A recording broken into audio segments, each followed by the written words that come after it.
منذ تفجر نبع زمزم تحت قدمي إسماعيل عليه السلام، وهو لا يزال يتدفق ماء مباركا يروي به الحجاج ظمأهم ويلتمسون بركته من الله.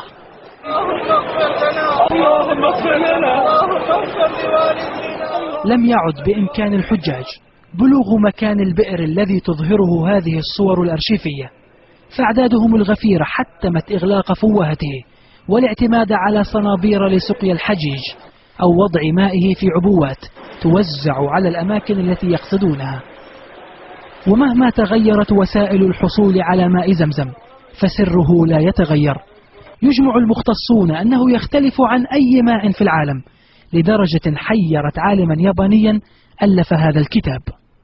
ومن الغرائب الأشياء اللي هو سواها برضو العالم الياباني، انه اعتقد انه وجود الاملاح في بئر زمزم هي يعني اللي تخليه يختلف عن المياه الاخرى، ولكن عندما وضع قطرة من ماء زمزم و100 قطرة من المياه العادية تحولت المياه العادية الى زمزم، ثم حط قطرة و1000 قطرة من المياه العادية تحولت 1000 قطرة الى زمزم. فالماء زمزم فيه طاقة تحول ولا يتحول.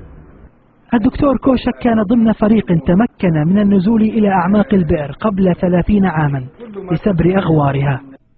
لم نكن نعلم عمق البئر كم، وما كنا متخيل، لأن كان عمق البئر لما قسنا نحن كان 18 متر، فمن 18 متر إلى 30 متر ونص.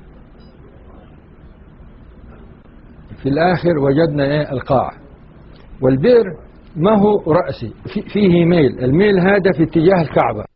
عثر كوشك وفريقه على كثير من المقتنيات في داخل البئر، تعرض في هذا المتحف لتبقى شاهدة على عصور قد خلت.